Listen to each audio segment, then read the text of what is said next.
السلام عليكم ورحمة الله وبركاته. رمضان كريم أعاده الله علينا وعليكم بالخير واليمن والبركات. Excellencies, colleagues and friends, esteemed guests. On behalf of the Middle East Council on Global Affairs, I would like to thank you for joining us tonight at our annual Suhoor event. This is the second annual Suhoor that we did since we launched and rebranded as AMI Council in 2022. And inshallah, we will be hosting many more in the coming years.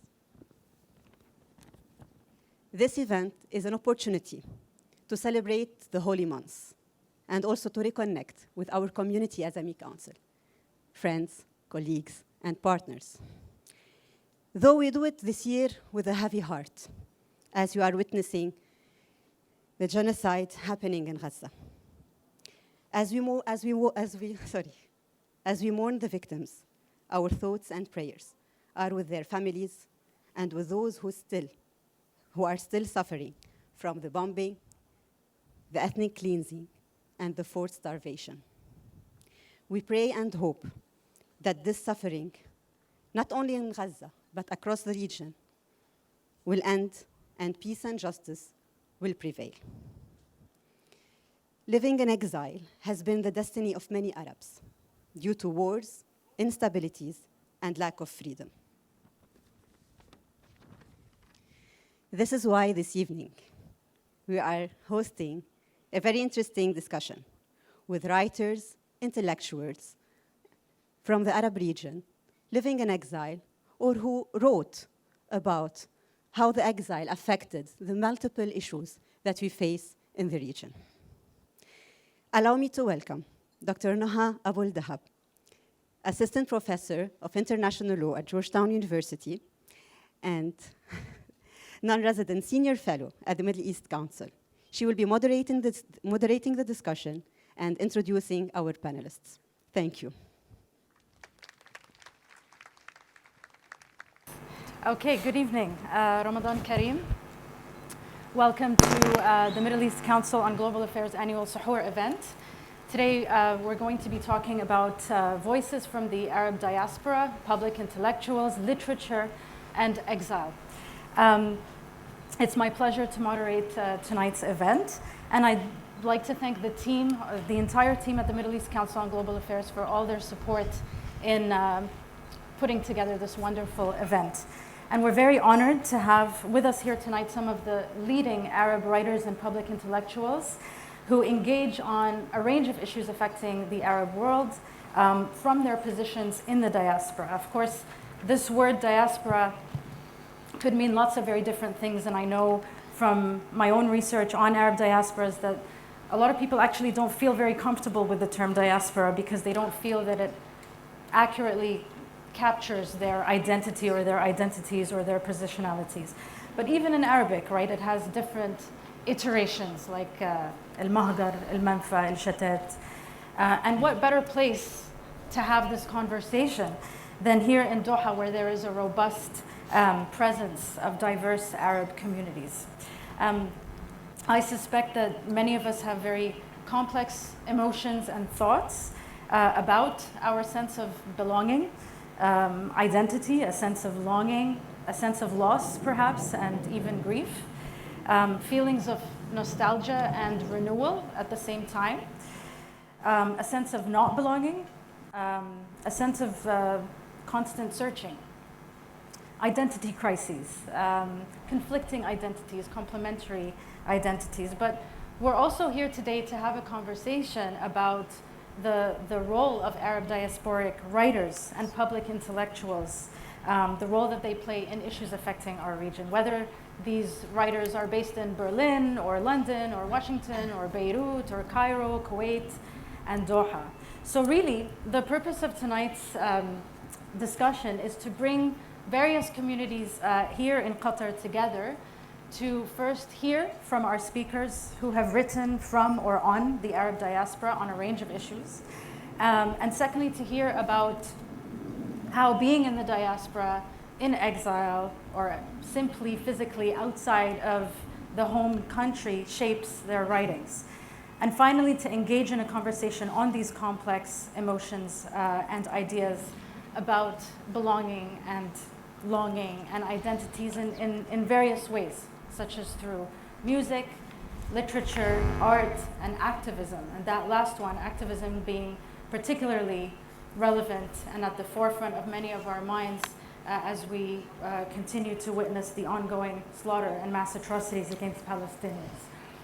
The moderated discussion will then touch on other angles, such as writing during times of crisis, the positionality of diasporas, the power of music and literature in building awareness and support among communities that would not have otherwise found ways to connect, and whether and how such mediums perhaps are more effective in their reach than, for example, state policies.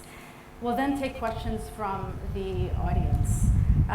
Before I introduce our speakers, I just wanted to say that today is my son's birthday. His name is Saif, and he's here in the crowd. He turns 10 years old today. So happy birthday, Habib Mama. A snapshot of our car rides with Saif and his sister Maya and his brother Aziz, I think in many ways encapsulate the life of a diasporic family, with incessant requests to play music off of a playlist that has everything from Kulthum to Taylor Swift to Ana Dammi Falastini to Guns N' Roses. Okay, so now I'll briefly introduce our speakers. Amra Ali, to my left, is an Egyptian-Australian sociologist, writer, and research fellow at the Arab-German Young Academy of Sciences and Humanities. He lives between Alexandria, Casablanca, and Berlin, and his work focuses on Arab public spheres, Mediterranean studies, intellectual history, cities, citizenship, exile, technological modernity, and political philosophy. He's currently working on a book on intellectual currents among the Arab exiles in Berlin and an anthology of his short fiction. Amr received his double master's in Middle Eastern Studies and Diplomacy from the Australian National University and his PhD from the University of Sydney. He also writes poetry and does stand-up comedy. Welcome, Amr. Sure. Thank you. Thank you. Dima Isa is chairperson and assistant professor at the Mass Media and Communications Department at the University of Balamand in Lebanon. She is the author of Fayrouz and the Arab Diaspora, Music and Identity in the UK and Qatar. Her research focuses on Arab diaspora and media consumption, looking at ways in which identity is constructed and reconstructed through space and time.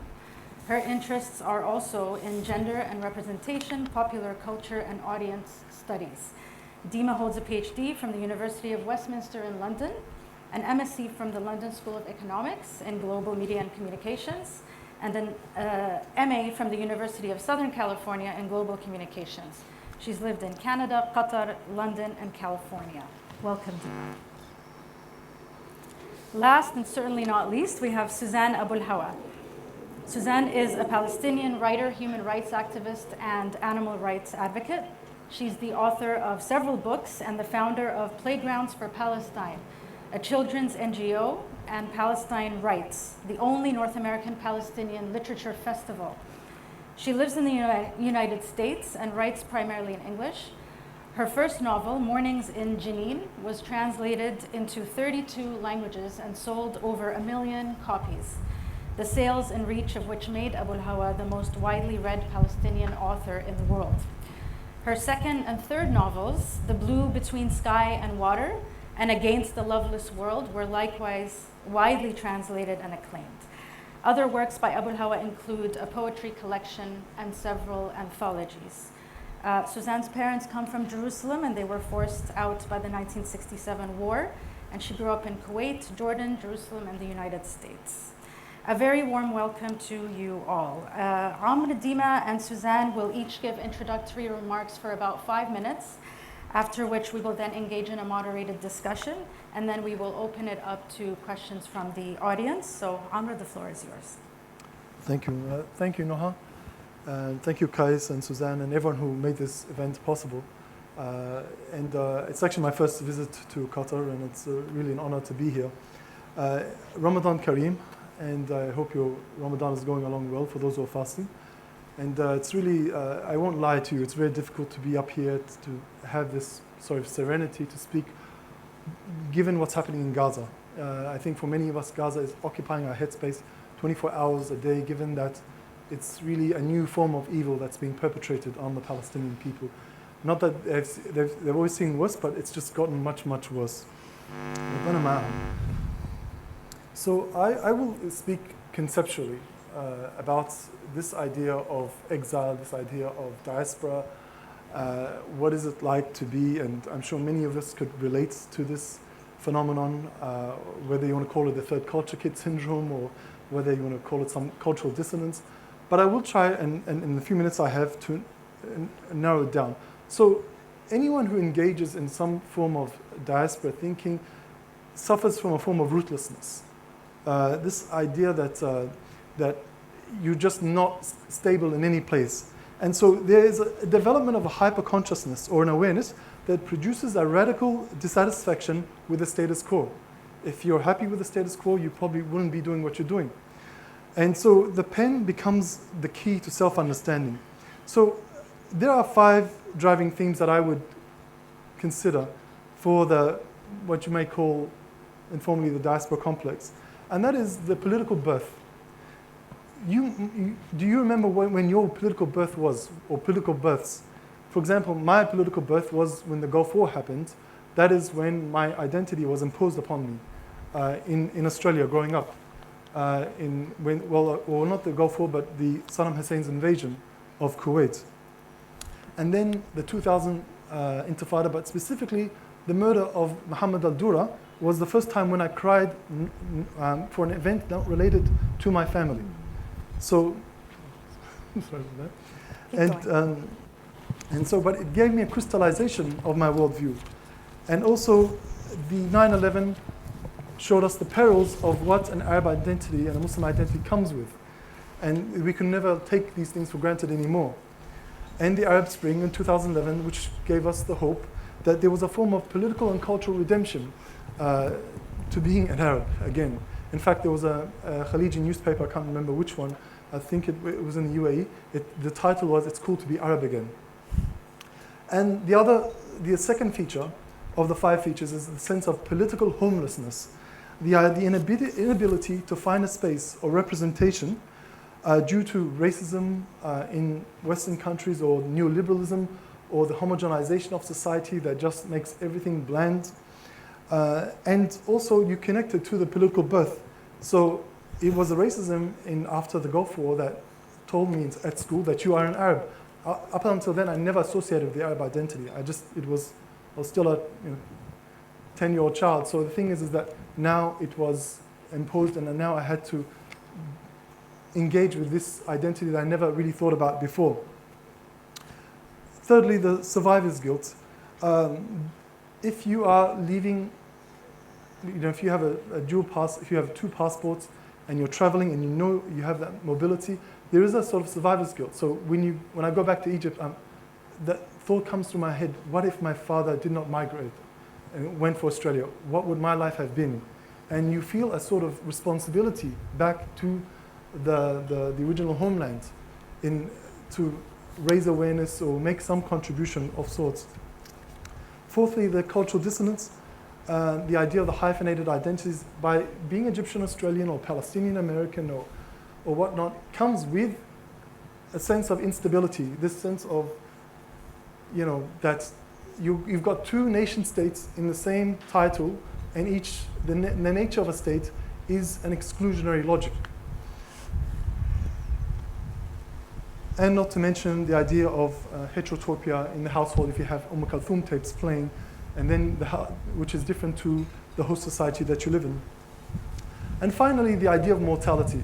There is a lot of reflection that comes with the idea of death, without being morbid, about the idea of fear of death by suburbia in Western contexts, or fleeing widespread indifference, and the need to be a witness to the world. And so the question is, how do we engage with these? For me personally, it's to think of the city as a maker of identity. So I think of Casablanca, Berlin, Alexandria, Sydney as those milestones in life, because the nation state is not really friendly to that sort of developments. And I'll end it there. Thank you. Thank you very much. Thank you. First of all, I'm really happy to be here, and thank you, Nahan, thank you, Kais, and Suzanne, and Tina, and everyone on the team who really kind of made this happen for us. So my research looked more at this idea of Arab diaspora through the music of Fayrouz. Being someone who grew up in the diaspora, Fayrouz played a huge part in my life. My parents listened to her in the morning. I didn't really appreciate her when I was living at home with them. My Guns N' Roses collection was also pretty extensive. But when I moved away from home and I went to pursue my master's, I really missed that kind of environment that Fayrouz brought with it. And it's this feeling when you're in the diaspora of feeling completely insignificant. It's that moment where you feel like, oh, I need to have something that's comforting to me. And for me, Fayrouz really kind of allowed me to have that comfort.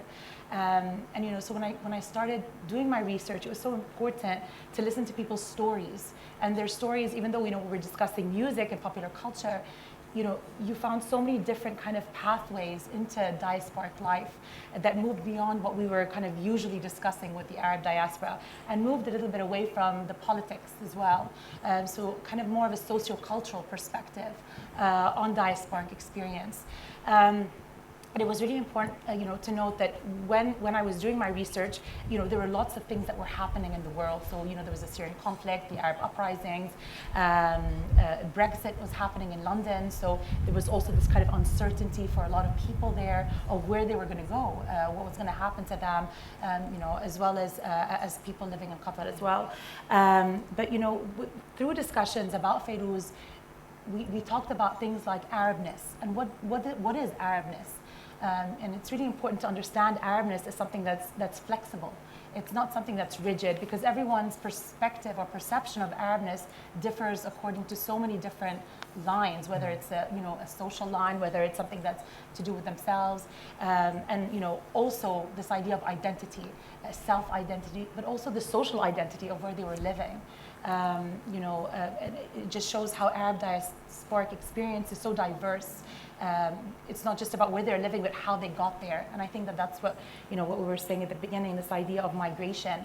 How do they identify? Do they identify as a diasporic community? Do they identify as migrants, as refugees? I mean, where do we draw the line? So those concepts came up. Also, this idea of al-watan. What does al-watan mean? We moved away from this very kind of like political perspective of al-watan to one that was much more encompassing of a sociocultural perspective. Through Fayrouz's music, these things kind of came up. The idea of iltizam, commitment, authenticity, all those things. This idea of al-ghurba, spatial kind of relationships. Haneen or ghurba, and how to kind of like translate those in relation to the experience of the different diasporic audiences. And popular culture and specifically music, I feel, allows for that space. As an artist, Fayrouz allows for people to kind of like understand her the way that they want to understand her. And it allows to understand experiences through her songs, through her music, which is not necessarily a very Lebanese experience. This is an Arab experience that we're talking about, because people can connect to her at different levels. And you understand their experience of diaspora through her songs and music. So I think that's where I kind of felt I wanted to talk about today. Thank you. Thank you. Thank you.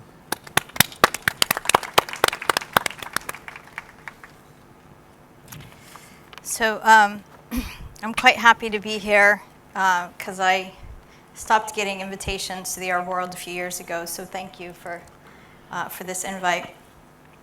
I want to talk about the role of the writer at this moment, but I first want to talk about the contradictions, the irony, and the difficulty being here in the growing shadow of Gaza.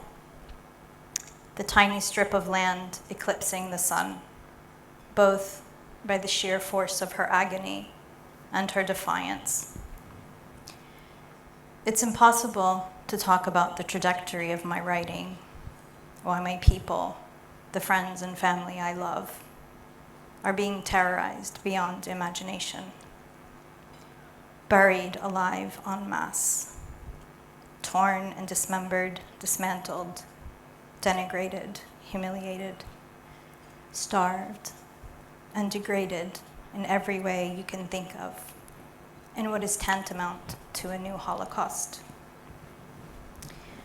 I'm here in an Arab country during this most sacred of months, speaking to a mostly Arab audience on a topic to do with Arab writers, but we do so not in our own language, but in that of our colonial past and our colonial present. English is a settler colony on my tongue, whose native language I endeavor daily to resurrect until I can one day write a novel in Arabic, the language of my ancestors, a language animated and charged with poetry, with ghazal, dala, ishq, sharaf, nakhwa, and all the other words for the various iterations of love and dignity that do not exist in English. The language of the Quran and the language of Iman, the language of law and Shari'ah. I feel like a traitor speaking in English here, and I implicate all of us in that. The role of the novelist is not to entertain. It is not to warm the heart with love stories, but to shatter the world with them. It is not to appease and affirm your convictions or make you feel good, but to make you uncomfortable, to inconvenience your assumptions, maybe embarrass or scandalize you. It is to write what is too hard or dangerous to say. Our public conversations as Palestinians and as Arabs in general are Anglo-centric and Western-facing. Westerners swarm on our soil like locusts wherever there are resources to be extracted. They smile in our faces, they break bread with us, they befriend our families, but they are not our friends and do not respect us. In fact, they hold our lives in contempt, and that is the truth. The role of the writer is not merely to write, but to risk it all, to confront power, to pour into the streets so readers will follow. It is the role of a writer to urge our societies to turn inward, to root ourselves in native tongues and traditions, to have faith in the brilliance and potential of our own young people, not the ruling class of foreign colonial nations. It is to ally with the colonized and the oppressed everywhere. The role of the writer is to dig our fingers in the soil in order to connect our prose with the illiterate farmer who understands what most do not comprehend until it is too late, that food and water sovereignty are the foundations of social progress, not fancy cars and tall buildings. The role of the writer is to weave threads from language that attempt to repair the breaks in our humanity, the breaks in language itself, in culture and in place. The role of the writer is to analyze the seemingly inverted relationship between economic advancement and moral fortitude. It is to advocate for the truth that unhinges power. And it is to impart all these tools to others, especially younger generations, to narrate their own lives in such ways that also resist chauvinistic colonial filters implanted in our minds, particularly those filters that require us to be good and obedient, to normalize and betray ourselves, betray our ancestors and our children under the guise of peace and economic cooperation. To not be angry or violent, even as they pour their genocidal hatred upon us. From Baghdad to Tripoli to Beirut to Damascus to Jerusalem to Gaza and on and on. The writer of the colonized, genocided people is to align the pen with the rifle, with feet firmly planted in the soil that has been nurtured by the bodies of our ancestors for millennia, and with eyes that soar towards a moral future that native sons and daughters alone can forge. Thank you.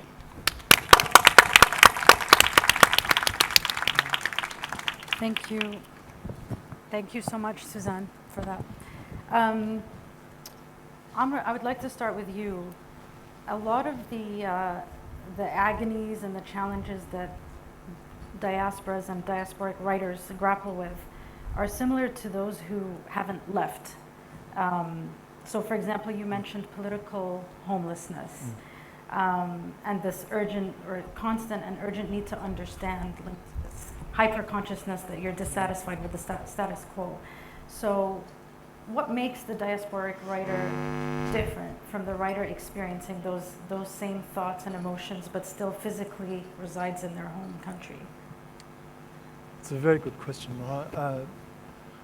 I would just say from the outset that the first foremost is that the Arab diaspora writer has the privilege of being able to go to most of the Arab countries in the world, whereas a Moroccan, to go to the UAE, or a Libyan to go to Morocco is near almost impossible. In fact, I remember one Libyan scholar in a conference in Sicily 2 years ago said it's easier to get a Schengen visa than it is to get a visa to go to Morocco.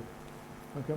And that speaks volume, because what it means is that the diaspora writer, but also Westerners, can go to most of the Arab countries, get a holistic view and consciousness of what's happening in the Arab world, whereas the Algerian cannot cross the border to Morocco. This is what we're facing, in the fact that in our sphere, socio-cultural sphere, linguistic sphere, we're not able to really talk to each other. I believe 80% of problems would be resolved if there was mobility, because things would change for the better: trade, relationships, marriages, scholarships, and all that. But that's not happening. But I would say, but you're right. When the diaspora figures go back to the Arab world, there's often a shock effect. And I think that's why the Arab Spring played a role in bringing a lot of them back, because it was to reconcile those contradictions, where they can make that contribution which in other circumstances they might not have been able to do so. Okay, thank you. Yeah, absolutely. Dima, I think we all know the answer to this question, but I think we'd like to hear you talk about it a little bit more. Why Fayrouz? Why Fayrouz? Why not Kulthum? Why not Kulthum? There's already a book about Kulthum. No, but there's a book by Christopher Stone, and Christopher Stone really talks about this idea of how Fayrouz was this post-national project to try to create a sense of Lebanese identity. And for me, I just felt that was so limiting to who Fayrouz was as an artist, because she has so much appeal to so many different nationalities. And this was really apparent during the Arab Spring when I was in California, and I was watching my Facebook feed just like erupting with pictures of what was going on in all these different places, but with the songs and lyrics of Fayrouz. So applying a different context of the songs that she was singing about initially, but to something that was new. And this appeal, I felt, was really, she's not just for Lebanese audiences. Yes, she's a Lebanese singer, but she's not just, a post-colonial project, meant to kind of generate a certain sense of Lebanese identity. She might be that to some people, but that's not, that's limiting her, spatially as well as time-wise. Thank you. And by the way, if any of you want to react or respond to anything, please go ahead. We want to have an exchange. Suzanne, you've been writing about Palestine for decades, right? Through your novels and your articles. What happens to your writing during times of spectacular crisis? Like, we know, of course, that Palestinians have experienced ethnic cleansing, displacement, and other major injustices for decades. But when there is spectacular violence on an unprecedented scale as we've been witnessing, what happens to your writing? Does your focus change? Does your audience change? I mean, I can tell you what's happening now. I have a novel that's 2/3 finished, and it's been sitting on the shelf for 2 years now. I put it on hold for a year while I organized the Palestine Rights Festival, which is actually to address one of the things that you mentioned, Amro, was the inability for us to meet in one place. And so we actually created this festival precisely for that reason, to gather the Palestinian diaspora in one place. And then, of course, the genocide was launched in October, and it was really interesting because a lot of people were asking me to write, and I couldn't, and so I was a little bit paralyzed until I went to Gaza, and I was, the people I met, I collected stories, and when I got back, it was just pouring out. So I really haven't had time to sit with and digest really why or what happened. In some ways, I think, watching this horror unfold from a video and photos and articles felt like I didn't really have a right to. It was just, I felt like I didn't really have a right to comment, at least on, not in the way that I write. I mean, I can comment as a thinker, but I was paralyzed. But being in Gaza sort of rearranged my brain, and it has actually probably rearranged the trajectory of my life going forward. And I really wanted to, I held like some writing workshops with young writers in Gaza to spur them to write. And so I felt invigorated by that. And I think that was part of the impetus for me to just, to let it write, to let it pour out. And I've been writing as much as I can since I got back. And on the Palestine Rights Literature Festival, I know that built some links and solidarities with, like through this festival, you've built links with the indigenous communities in the US and the Aboriginal communities in Australia. Are you, is this something that you're going to expand upon in the future, Palestine Rights Literature Festival, sort of reach out to other oppressed communities and build solidarity with them? So I already had those, is this on? Yeah.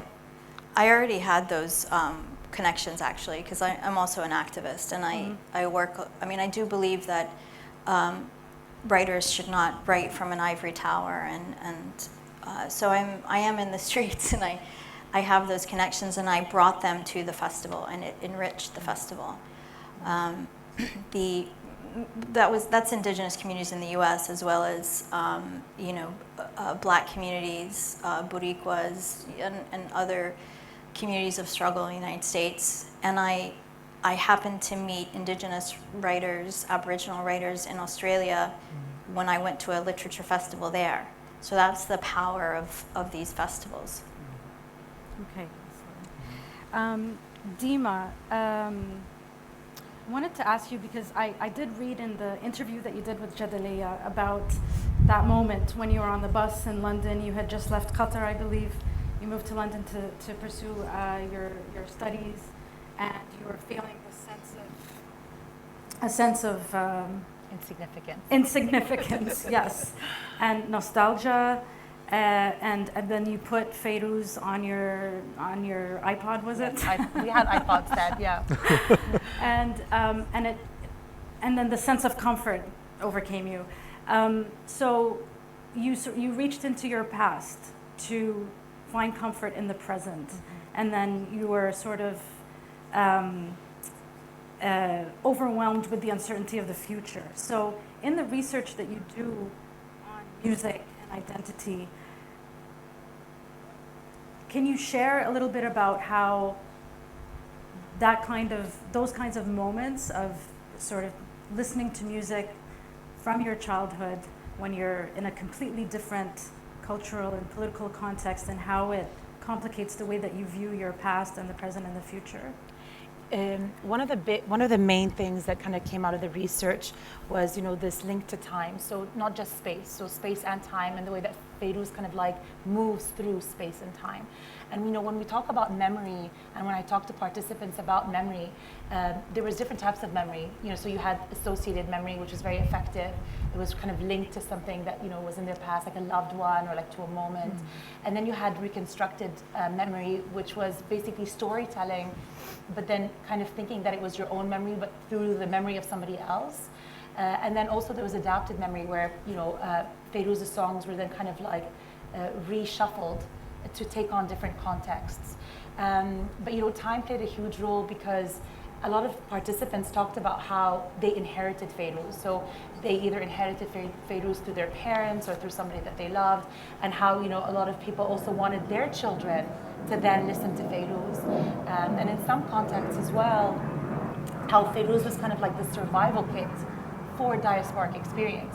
This idea that you'll be okay, that here's a bunch of Fairuz CDs, take them with you when you need them, and this kind of link back to kind of like the home and that home environment. But it wasn't just the home. Some people were talking about it in a very sad way, because during the civil war in Lebanon, for example, they would play Fairuz on the radio in between, for example, newscasts or bombings, and so some participants from Jordan were saying that's how we knew that they were bombing Lebanon, because we'd hear Fairuz or whatever. So Fairuz also had that kind of like, she was very significant at different points in people's lives for different reasons.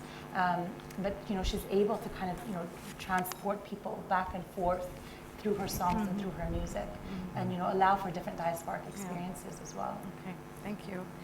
I'm going to ask you a question, and then I think we'll turn it to the audience, take questions from the audience. You're based in Berlin for a good part of the year, yes? At the moment in Casablanca. At the moment you're in Casablanca, but you also live in Germany. Yep. Kind of everywhere. Back and forth, yeah. Back and forth. Okay. So, and I know that you write essays, you write fiction, right? And you write articles, and you're a public intellectual, and you engage with politicians, if I'm not mistaken, right? You have sometimes some policymakers. Okay. So, obviously, we've been witnessing unprecedented dehumanization of the Palestinians, and of course of other communities such as the Yemenis, the Syrians, and so on. Could you explain the role of writing and the role of the writer in fighting this dehumanization, especially when you're based in a place like Germany? Okay, it's first of all, it can be like a trick question, because what happened since October in Germany kind of sprung up on us. It wasn't, although there was always racism there, that wasn't unusual, but we kind of saw Berlin as the future Arab exile capital, and I wrote on that, and in 2019. So there was a trend at the time where just like New York became the capital for the Jews leaving Europe in the 1930s and 40s, and Paris became the capital of Latin American intellectuals in the 70s and 80s, Berlin started playing that role post-Arab Spring. And so the fact of the matter is that while there was a pro-Israel stance, there was often a very strange relationship between Germany and the Arab world, where Arabs tended to let Germany off the hook. Because even though Germany was pro-Israel, the Arabs reasoned that, well, they're coerced by historical guilt, so let's just concentrate our anger on the UK and the US. So there was a very strange balancing act for a very long time, but this erupted in October. And so where every day out of Germany, something crazy is coming out. I wrote an article in Der Spiegel, one of the main newspapers in Germany, in January, and the hate mail, I'm not even, I even reasoned with the editors to make sure that it was acceptable at a certain level. But even still, that was not satisfactory, because I used the word genocide. Okay. So I think, going back to the question, we need to keep writing, because what I've seen in the context of Germany is that the institutions are dividing within themselves. Supporting Israel is becoming unsustainable. You cannot look like the good guy, while you're saying that Israel is trying to defend itself, etc., while 30,000, we passed 35,000 are dead. So I think it just really goes back to be witnesses and to keep pushing the envelope, because it is gaining traction in Germany, to the extent in Berlin 2 months ago they tried to pass a bill where any writer, an artist, if they don't support Israel, then they will not get funding. Oh, wow. And so this was crazy as hell. Incredible. But it fell through because of the activists and the writers' pressures. Right. So collectively, there is the differences that are made. And it goes to show the power of writers. Writers, yes. Yeah. But obviously, in the whole, anyone who does something that's really, looked down on society or that's seen as something that's not profitable, etc., tend to stick together as the artist collectives in Germany. Okay, thank you.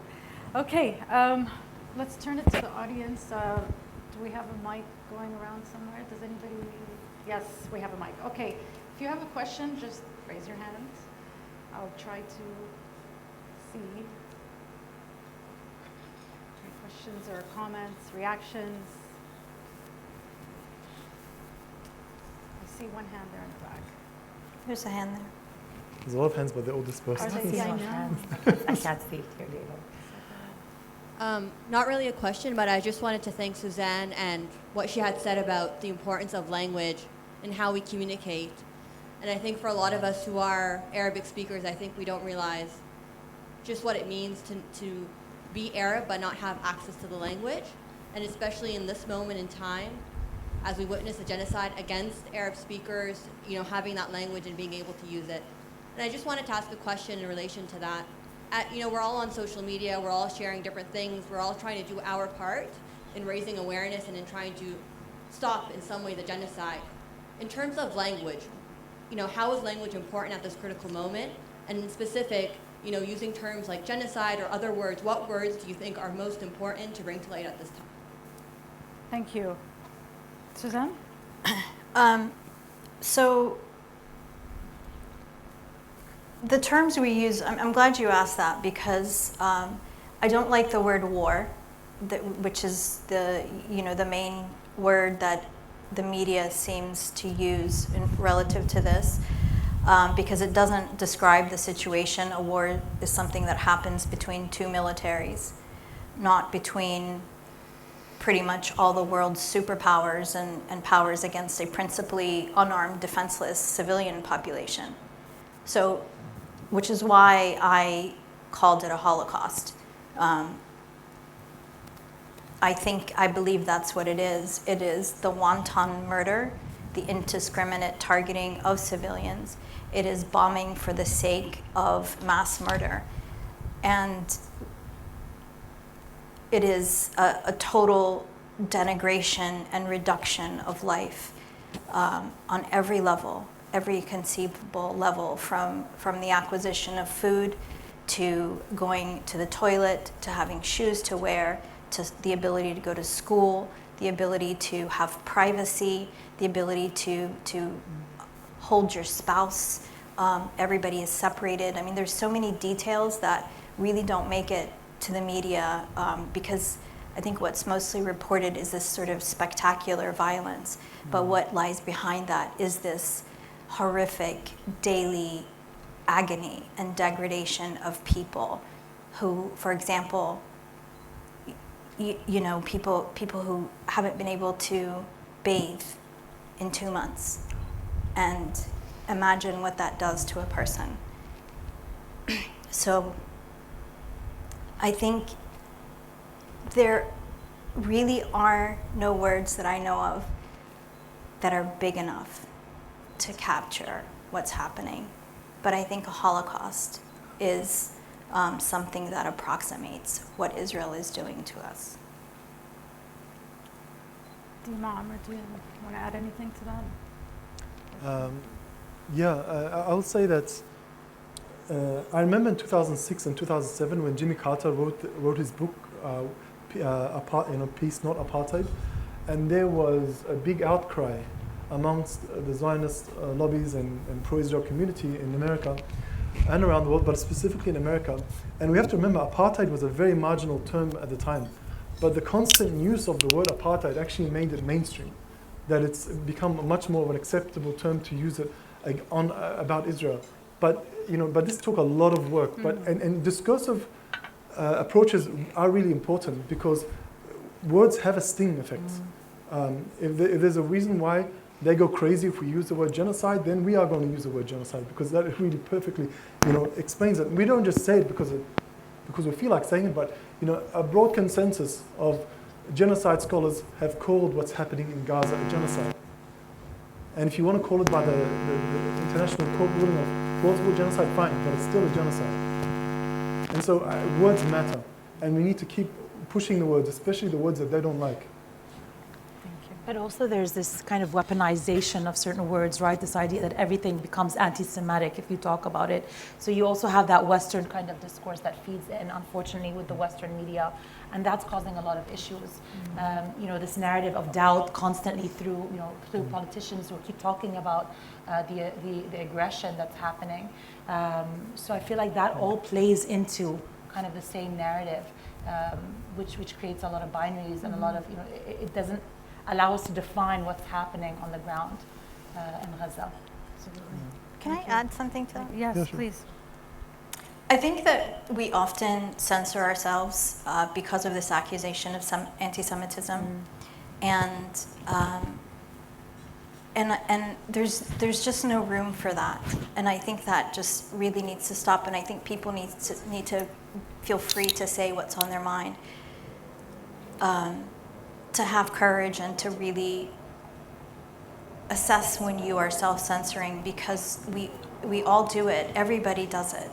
And this is actually one of, it's a weapon that they have. It's this control of our minds. It's what we do to ourselves, what we do in our own speech, in our own societies, to appease this idea that we have to be careful about the feelings of people who are genociding us. It's absurd. And we can set the terms of the narrative. We can set the terms of the language. It's that simple. It's that simple to just say and to speak what's on your mind and what you think and what you feel without self-censorship. Thank you. Any other questions? Let's see one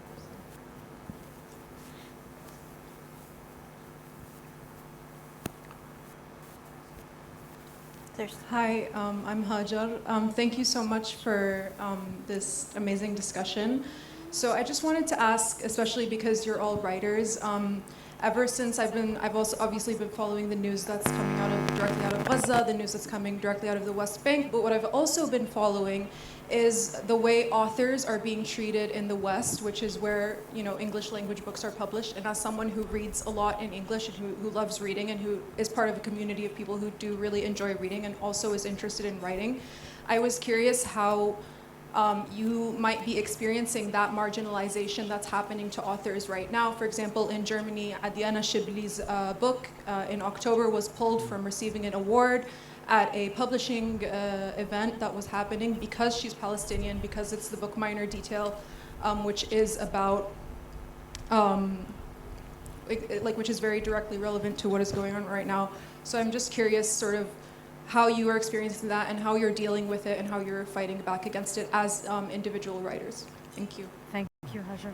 Amr? I'll give you an example that took place 2 years ago at a political foundation in Berlin.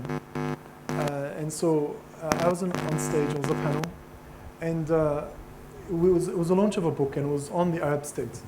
And the Palestinian student stood up and asked, where is the Palestinian mentioned in that? And so there were Germans who were rolling their eyes. This I noticed. And the moderator whispered, said, why does everything have to be about Palestine? or not to the student, not to the audience, but I heard it. She said it on the stage.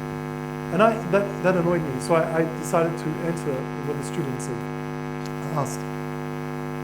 And I answered the question, where Palestine fits in the book. But more importantly, I spoke to the German audience members, the Germans of non-immigrant backgrounds, and I said to them, I don't care if you're getting sick of the Palestinian question. It doesn't make it go away. The reason why it sticks is because you never address it, and German foreign policy is obviously a testament to that. But also, I also said that if it wasn't for the 1948 Nakba, there would be no 1952 Egyptian revolution. And if there was no 1952 Egyptian revolution, there would be no coups happening, military coups in Iraq, Syria, Libya. There would be no Gaddafi. Many of our events in the region are historically connected to the 1948 events. It's all intertwined. So Palestinian freedom, in a sense, is an antidote to Arab unfreedom. If there was no 2000 Intifada, there would be no Egyptian 2011 revolution, because Egyptian activists saw that as a dress rehearsal when they were protesting, etc. And then 2011 happens. So you cannot suspend Palestine out of the Arab equation. It needs to be involved. And so, as you know, and I say this, by the way, as a writer, but as a thinker, anything that, you know, the Arab in the German context anyway, that German officials have to stop this behavior, which I've experienced many times, of sort of like, I won't call it divide and conquer, but there's a way when you sit in meetings, they try to steer the conversation away from Palestine by focusing on Egypt. They're really happy to talk about Tunis. They're really happy to talk about Morocco. You know, Beirut, yes, for sure. But as soon as, and they can be very deep and sophisticated sometimes in these conversations. But as soon as you start talking about Ramallah or Gaza, all of a sudden, الموضوع it's complicated. It's you know, it becomes superficial. The moral script collapses all of a sudden. This is why the German government loved the Arab Spring. It gave them a breath of fresh air. Now they can move away from Palestine, you know, focus on other areas of the Arab world. But we need to always make it clear that it's always going to go back to Palestine. You know, it matters a lot to the Arab world. And you've got to take it as it is. You cannot simply look at us as one actor. We are, in many ways, connected to each other. Thank you, Amr. Thank you. All right, I'm told that we need to wrap up. We don't want to stand in the way of Suhoor.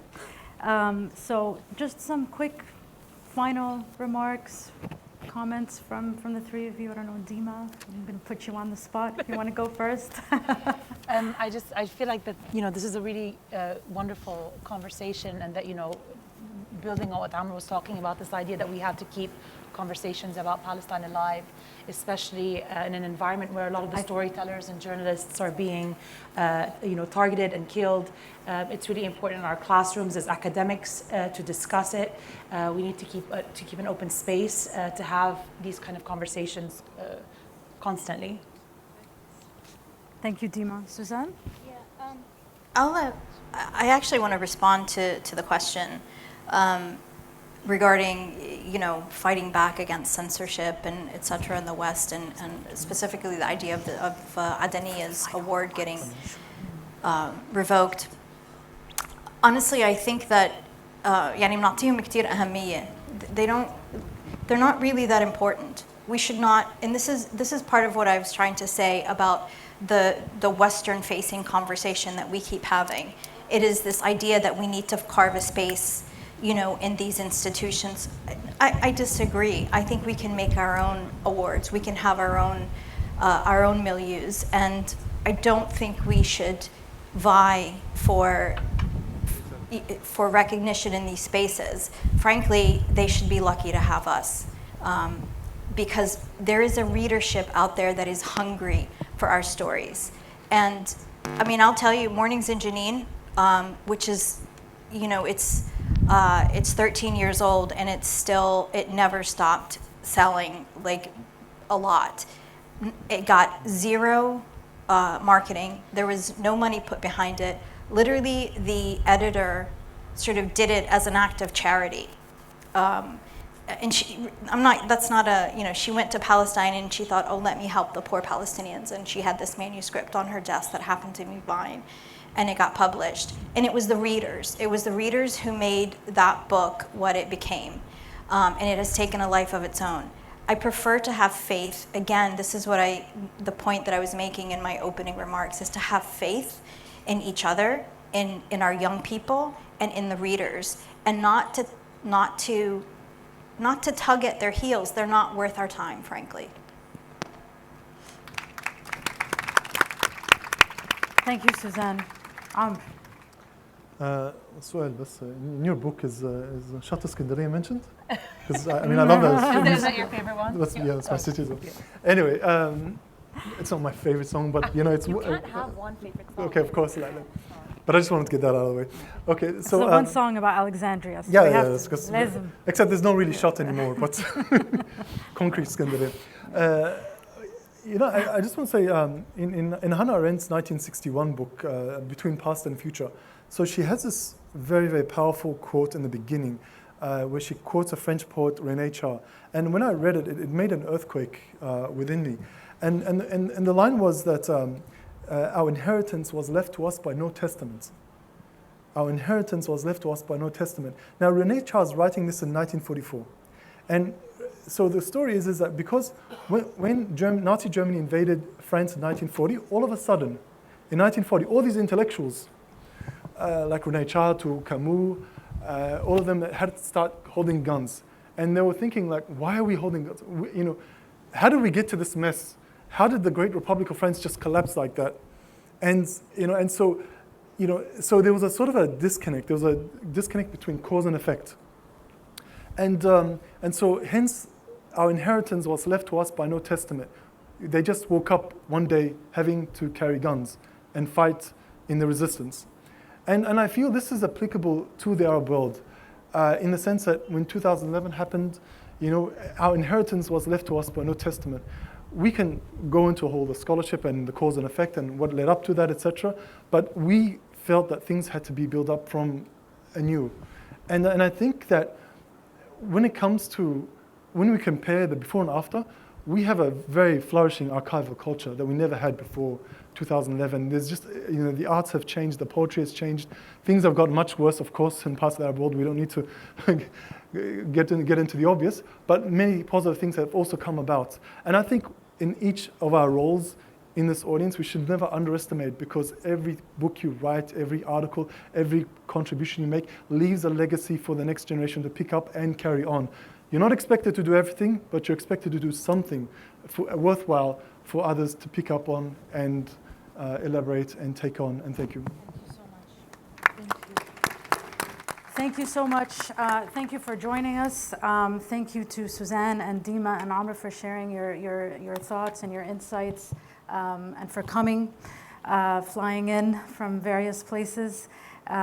It's clear that writing and speaking about these issues is a very important form of resistance, and these conversations that we're having are crucial for cultivating and sustaining and building on solidarity. So thank you so much, and please enjoy your suhoor. Thank you. Thank you.